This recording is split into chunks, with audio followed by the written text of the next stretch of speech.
ನಮಸ್ಕಾರ ಸ್ನೇಹಿತರೆ, ಆನಂದ್ ಅಷ್ಟುವಿಜನ್ಗೆ ಸ್ವಾಗತ ಸುಸ್ವಾಗತ. ನಾನು ಚೆನ್ನಾಗಿದ್ದೇನೆ, ನೀವು ಚೆನ್ನಾಗಿದ್ದೀರ ಅಂತ ಭಾವಿಸ್ತಾ ಇವತ್ತೊಂದು ಒಳ್ಳೆಯ ವಿಷಯವನ್ನು ಚೊಕ್ಕವಾಗಿ ನಿಮ್ಗೆ ಹೇಳೋದಕ್ಕೆ ತೊಗೊಂಬಂದಿದ್ದೇನೆ. ಅದು ಏನಂದರೆ, ತಮಗೆಲ್ಲರಿಗೂ ಗೊತ್ತಿರೋದೆ ಅಕ್ಷಯ ತೃತೀಯ ಅಂದ್ಬಿಟ್ಟು ಪ್ರತಿ ವರ್ಷ ಬರುತ್ತೆ. ಅದ್ರ ಬಂದಾಗ ಮನೆಯಲ್ಲಿ ಎಸ್ಪೆಷಲಿ ಗಂಡಸ್ರಿಗೆ ಕಷ್ಟ ಆಗುತ್ತೆ, ಹೆಂಗಸ್ರಿಗೆ ಖುಷಿ ಆಗುತ್ತೆ. ಕಾರಣ ಏನಾದರೂ ಮಾಡಿ ಸಾಲ ಸೋಲ ಆದರೂ ಮಾಡಿ ಅವತ್ತು ದಿವಸ ನಾವು ಚಿನ್ನ ಪರ್ಚೇಸ್ ಮಾಡಲೇಬೇಕು. ಇನ್ನೊಂದು ಜ್ಯೋತಿಷದ ಪ್ರಕಾರನೂ ಅದು ತುಂಬ ಇಂಪಾರ್ಟೆಂಟ್ ದಿವಸ. ಯಾಕಂದರೆ ರವಿ ಚಂದ್ರ ಇಬ್ಬರು ಉಚ್ಚ ಸ್ಥಾನದಲ್ಲಿ ಇರ್ತಾರೆ. ಹಾಗಾಗಿ ನೀವು ಏನೇ ಕೆಲಸಗಳು ಮಾಡಿದ್ರೂ ಅದು ವೃದ್ಧಿ ಆಗುತ್ತೆ, ಅಕ್ಷಯ ಆಗುತ್ತೆ. ಕ್ಷಯ ಆಗೋದಿಲ್ಲ, ಅಕ್ಷಯ ಆಗುತ್ತೆ.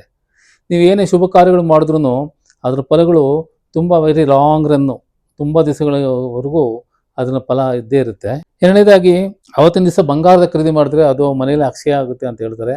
ಇನ್ನೊಂದು ನನ್ನ ವಿಷಯ ತಿಳಿದ ಮಟ್ಟಿಗೆ ಈಗಿನ ಕಾಲದಲ್ಲಿ ಮನೆಯಲ್ಲಿ ಬಂಗಾರ ಇಡೋದು ಒಳ್ಳೆಯದೇ. ಕಾರಣ ಏನಂದರೆ, ನಮಗೆ ಕಷ್ಟ ಕಾಲ ಬಂದಾಗ ನಾವು ಲೋನ್ ಗೀನ್ ಅಂತ ಬ್ಯಾಂಕ್ಗಳಿಗೆ ಹೋದಾಗ ಅವರು 10 ಡಾಕ್ಯುಮೆಂಟ್ಸು ಅದು ಇದು ಎಲ್ಲ ಕೇಳ್ತಾರೆ, ಇಂಟ್ರೆಸ್ಟು ಜಾಸ್ತಿ. ಈ ನಮ್ಮ ಬಂಗಾರ ಅಂತ ಒಂದಿದ್ರೆ ತಕ್ಷಣ ಹೋಗೋದು, ಪ್ರೆಸ್ ಮಾಡೋದು, ಇಮಿಡಿಯೇಟ್ ದುಡ್ಡು ಸಿಗುತ್ತೆ. ನಮ್ಮ ಇದು ಮಾಡ್ಕೊಂಡು ನಮ್ಮ ಏನಿದೆಯೋ ನೆಸಿಟಿ ರಿಕ್ವೈರ್ಮೆಂಟು ಅದು ಮುಗಿಸ್ಕೊಂಡು ಮತ್ತು ಹಂತವಾಗಿ ದುಡ್ಡು ಕೊಟ್ಬಿಟ್ಟು ನಮ್ಮ ಚಿನ್ನ ವಾಪಸ್ ತೊಗೊಬೋದು. ಅಂಥ ಡಾಕ್ಯುಮೆಂಟೇಷನ್ಸ್ ಎಲ್ಲ ಏನು ಇರೋದಿಲ್ಲ, ಇಮಿಡಿಯೇಟಾಗಿ ಲೋನ್ಗೆ ಸಿಗುತ್ತೆ. ಇದು ನನ್ನ ಅಭಿಪ್ರಾಯ, ನನ್ನ ಪರ್ಸ್ನಲ್ ಅಭಿಪ್ರಾಯ ಇದು. ಮತ್ತು ಈ ವರ್ಷ ಮೊನ್ನೆ ಏಪ್ರಿಲ್ 19ಕ್ಕೆ ಭಾನುವಾರ ಅಕ್ಷಯ ತೃತೀಯ ಆಯಿತು. ಎಲ್ಲರೂ ಮಾಡ್ದಂಗೆ ನಮ್ಮ ಮನೆಯಲ್ಲೂ ಪರ್ಚೇಸ್ ಮಾಡಿದ್ದಾರೆ. ದಟ್ಸ್ ಓಕೆ, ಇಟ್ ಇಸ್ ಲೋಕ ರೆಡಿ, ನಾವು ನಿಮ್ಮಂಗೆನೆ. ಮತ್ತು ಈ ದಿವಸ ವಿಶೇಷ ಏನಂದರೆ, ಶ್ರೀಕೃಷ್ಣ ದ್ರೌಪದಿಗೆ ಅಕ್ಷಯ ಪಾತ್ರ ಕೊಟ್ಟಿದ್ದಾರೆ ಅಂತ ಹೇಳ್ತಾರೆ. ಅದು ಯಾವತ್ತೂ ಅಕ್ಷಯ ಆಗ್ತಾ ಇರುತ್ತೆ, ಆಹಾರ ಅವ್ರು ತಿನ್ನೋವರೆಗೂ. ಆಮೇಲೆ ನಮ್ಮ ಹಿಂದೂ ಪಂಚಾಂಗದ ಪ್ರಕಾರ ಕೃತಯುಗ ಈ ಅಕ್ಷಯ ತೃತೀಯ ದಿವಸ ಪ್ರಾರಂಭ ಆಯಿತು ಅಂತ ಪುರಾಣಗಳಲ್ಲೇ ಹೇಳಿದ್ದಾರೆ. ಮತ್ತು ಮಹಾಭಾರತದ ಕತೆ ವೇದವ್ಯಾಸರು ಗಣೇಶನ ಒಂದು ಸಹಾಯದಿಂದ ಅಕ್ಷಯ ತೃತೀಯ ದಿವಸದಿಂದನೇ ಪ್ರಾರಂಭ ಮಾಡಿದ್ದಾರೆ ಅಂತ ಹೇಳ್ತಾರೆ.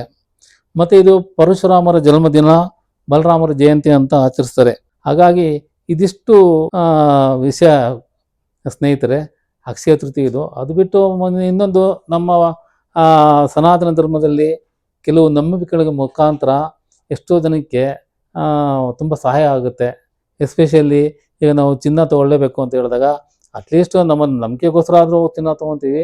ಅದಕ್ಕೆ ಸಂಬಂಧಪಟ್ಟವ್ರಿಗೆ ಒಳ್ಳೆ ಬಿಸ್ನೆಸ್ಸು ಅದು ಆಗುತ್ತೆ, ಎಷ್ಟೋ ಜನಕ್ಕೆ ಅನುಕೂಲ ಆಗುತ್ತೆ. ಇದೊಂದು ನನ್ನ ಸ್ವಂತ ಅಭಿಪ್ರಾಯ ಸ್ನೇಹಿತರೆ. ಈ ವಿಡಿಯೋನ ಇಲ್ಲಿಗೆ ಮುಗಿಸ್ತೀನಿ. ಈ ವಿಡಿಯೋ ಇಷ್ಟ ಆಗಿದ್ದರೆ ದಯವಿಟ್ಟು ಸಬ್ಸ್ಕ್ರೈಬ್ ಮಾಡಿ, ಶೇರ್ ಮಾಡಿ, ಲೈಕ್ ಮಾಡಿ. ನಮಸ್ಕಾರ ಗೆಳೆಯರೇ.